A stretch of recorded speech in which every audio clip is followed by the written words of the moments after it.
Welcome back to my channel. So இன்னைக்கு வந்து உங்க கூட வந்து என்னோட இத்தனை நாளோட பேக்கிங் அண்ட் என்னோட பிரெக்னன்சி எப்படி பேலன்ஸ் பண்ண அப்படிங்கிற எக்ஸ்பீரியன்ஸ் தான் வந்து உங்க கூட இந்த வீடியோவில் நான் ஷேர் பண்ண போறேன். இதை வந்து ஒரு டஃப் ஜேர்னி அப்படின்னு சொல்ல முடியாது, பட் ஏன்னா இதை நான் ரொம்ப ரொம்ப என்ஜாய் பண்ணி தான் பண்ணேன்.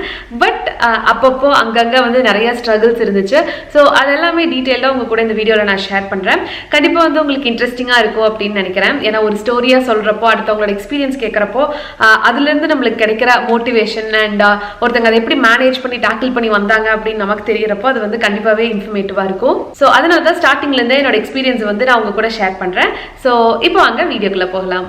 ஸோ ஆக்சுவலாக பார்த்தீங்க அப்படின்னா நான் மலேசியாவிலேருந்து இந்தியா வந்து டிசம்பர் 31 ஸோ கிட்டத்தட்ட அந்த நியூ இயர் டைமில் தான் வந்து நான் இந்தியாவுக்கே வந்தேன். இந்தியா வந்ததுக்கு மெயினான ரீசன் வந்து ப்ரெக்னன்சி பிளான் பண்ணும் அப்படின்னு தான். இந்த டைமில் வந்து மலேசியா கம்பெனிக்காக என்னோட ஹஸ்பண்ட் வந்து ஒர்க் ஃப்ரம் ஹோம் பண்ணிட்டு இருந்தாங்க. ஸோ என்னோட ப்ரெக்னன்சி வந்து ஏப்ரலில் கன்ஃபார்ம் ஆச்சு. அது வரைக்கும் வந்து நான் இங்கே வந்துட்டு என்னோட ஹோம் பேக்கிங் பிஸ்னஸ்க்காக FSSAI ரெஜிஸ்ட்ரேஷன் பண்ணிட்டு இருந்தேன். அண்ட் தேவையான செட்டப் ஸ்டுடியோ வந்து செட் பண்ணிட்டு இருந்தேன்.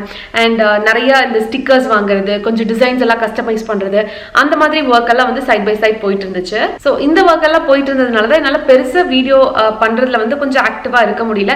நான் வீடியோஸ் போட்டுட்டு தான் இருந்தேன், ஆனா இருந்தாலும் வந்து அந்த அளவுக்கு ஆக்டிவா நான் போடல. அந்த டைம்ல தான் வந்து நாங்க எங்களோட மால்டீவ்ஸ் ட்ரிப் எல்லாம் போயிருந்தோம்.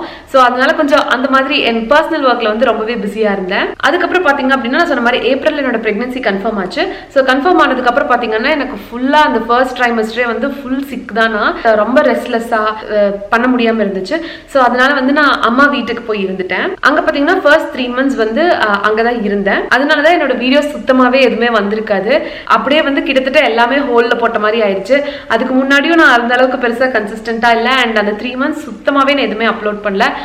ஏன்னா எதுவுமே நான் பண்ணல. பேசிக்கா நான் ஃபுல்லா படுத்து தூங்கிட்டு இப்படியே தான் இருந்தேன். அதுக்கு நடுவில் பாத்தீங்க அப்படின்னா எங்களோட இங்க ஃபுட் ஃபேக்டரியில வந்து நிறைய ஒர்க்ஸ் போயிட்டு இருந்துச்சு. ஸோ புதுசா வந்து எங்களோட வெப்சைட்டை ரீவேம்ப் பண்றது அண்ட் நிறைய லேபிள்ஸ் அண்ட் ஸ்டிக்கர்ஸ் எல்லாமே புது கவர்ஸ் டிசைன்ஸ், ஸோ இந்த மாதிரி ஐடியேஷன் ப்ராசஸ் கிரியேஷன் ப்ராசஸ் எல்லாமே பயங்கரமா போயிட்டு இருந்துச்சு. ஸோ அதுல வந்து அதுலயும் என்னோட கான்ட்ரிபியூஷன் ஈக்குவலா கொடுத்துட்டு இருந்ததுனால என்னால ஃபுல்லா வந்து இதுல கான்சென்ட்ரேட் பண்ணவே முடியல. அதுக்கப்புறம் பாத்தீங்க அப்படின்னா ஃபர்ஸ்ட் ட்ரைமஸ்டர் முடிஞ்சோன்னா நான் வந்து திருப்பி பழையபடி ரொம்பவே ஆக்டிவ் ஆயிட்டேன்.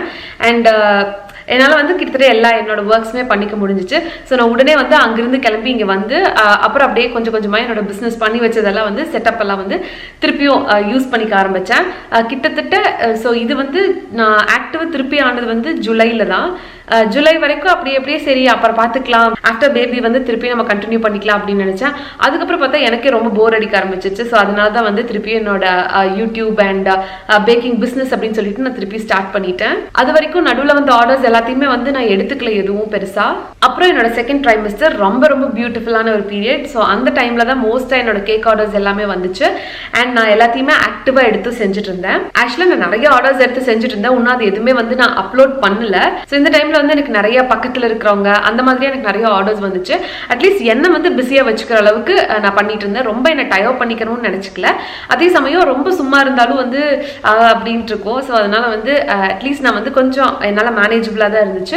அண்ட் எனக்கு வந்து என்னை வந்து மென்டலி ஆக்கியபைடா வச்சுக்கிச்சு. ஸோ இப்படி இருக்கிற டைம் எல்லாம் பார்த்தீங்கன்னா நான் அந்த பல்க் ஆர்டர்ஸும் எடுத்து பண்ணி கொடுத்துட்டு தான் இருந்தேன்.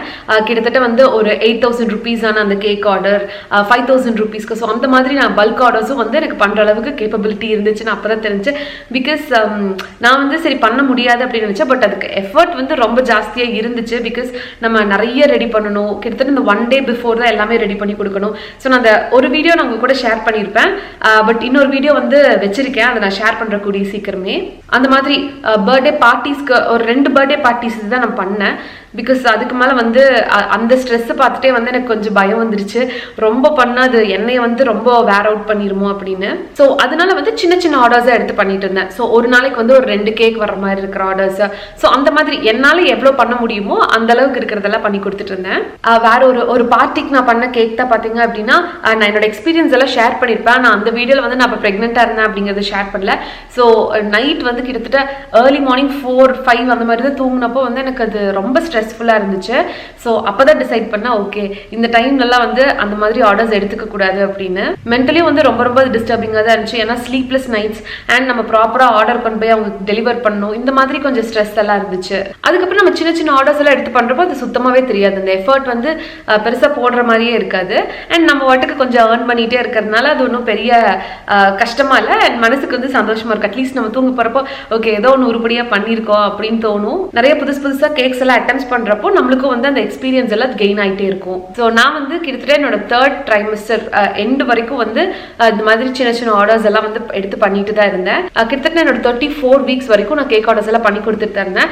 அதுக்கப்புறம் வந்து என்னோட கஸ்டமர்ஸ் எல்லாத்துக்கிட்டையும் வந்து நான் சொல்லிட்டேன் அந்த மாதிரி. ஏன்னா அதுக்கப்புறம் எனக்கு பேபி ஷவர் ஃபங்க்ஷன் வேறு இருந்துச்சு. ஸோ அதனால வந்து அவ்வளோதான், இதுக்கப்புறம் வந்து ஒரு 3 to 4 months நான் ஆக்டிவாக இருக்க மாட்டேன் அப்படின்னு சொல்லிட்டு எல்லாத்தையுமே க்ளோஸ் பண்ணிட்டேன். 35th வீக்ல என்னோட பேபி ஷவர் ஃபங்க்ஷன் பிளான் பண்ணியிருந்தோம். ஸோ அதுக்காக வந்து நான் ஃபுல்லாக ரெடி ஆக ஆரம்பிச்சிட்டேன். என்னோட மெட்டர்னிட்டி ஃபோட்டோ ஷூட், அதுக்கப்புறம் பேபி ஷவர் ஃபங்க்ஷன்ஸ், இந்த மாதிரி எல்லாமே வந்து ரொம்ப ஒரே டைமில் வந்ததுனால நான் அதில் பிஸி ஆகிட்டேன். லைக் போய் எனக்கு ஷாப்பிங் அண்ட் தென் என்னோட பிளேட் டெக்கரேஷன் ஒர்க்ஸ் எல்லாம் நானும் என் சிஸ்டருமே தான் பண்ணோம். ஸோ அதனால வந்து அதில் வந்து நான் நிறைய பேக்கரி ஐட்டம்ஸ் எல்லாம் வச்சுருந்தேன். குக்கீஸ், கப் கேக்ஸ், அப்புறம் சும்மா ஃபாண்டன் தீம்லேயே வந்து ஒரு ப்ரெக்னென்ட் லேடி எல்லாம் டிசைன் பண்ணி. ஸோ இந்த மாதிரி வந்து கொஞ்சம் நாங்கள் அந்த மாதிரி பிஸி ஆகிட்டோம். அப்புறம் என்கிட்ட கேக் ஆர்டர் பண்ணவங்க எல்லாம் என்னோட ஃபங்க்ஷனுக்கும் வந்திருந்தாங்க. ஸோ அப்போ வந்து அவங்க எப்போ வந்து திருப்பி நீ ஸ்டார்ட் பண்ணுவ அப்படிங்கிற மாதிரியெல்லாம் கேட்டிருந்தாங்க. பட் ஸோ அவங்களாம் எனக்கு வந்து ரொம்ப லாயலான கஸ்டமர்ஸ். என்னை விட்டுட்டு வேற எங்கேயும் போய் வாங்க மாட்டாங்க, அந்த அளவுக்கு என்னால் கான்ஃபிடென்ட்டாக சொல்ல முடியும். அண்ட் கிட்டத்தட்ட அவங்க எனக்கு ஒரு ஃபேமிலி மாதிரி ஆயிட்டாங்க. ஸோ எல்லாத்துக்குமே வந்து ஒரு தாட்ஃபுல் கிஃப்ட் கொடுக்கணும் அப்படின்னு நினைச்சிட்டு இருந்தேன். பட் எனக்கு கடைசி ஆக வந்து டைம் பத்தல. பட் கண்டிப்பாக என்னோட ஸ்பெஷலான கஸ்டமர்ஸ்க்கெல்லாம் வந்து கிஃப்ட் ரெடி பண்ணி அனுப்பணும் அப்படின்னு சொல்லிட்டு என் மைண்டில் ஓடிட்டு தான் இருக்கு. ஸோ இப்போ வந்து என்னோட 9th month நான் எல்லாத்தையும் கொஞ்சம் ஸ்டாப் பண்ணி வச்சிருக்கேன். இந்த வீடியோ எடுத்துட்டு இருக்கிறப்போ வந்து என்னோட நாஸ்டால்ஜிக் மெமரிஸ் எல்லாம் வந்து திருப்பி அப்படியே வந்துட்டு போகுது. ஒரு 2-3 பார்ட்டி ஆர்டர்ஸும் வந்துச்சு. நான் வந்து நோ சொல்லிட்டேன் அவங்க கிட்ட எல்லாம்.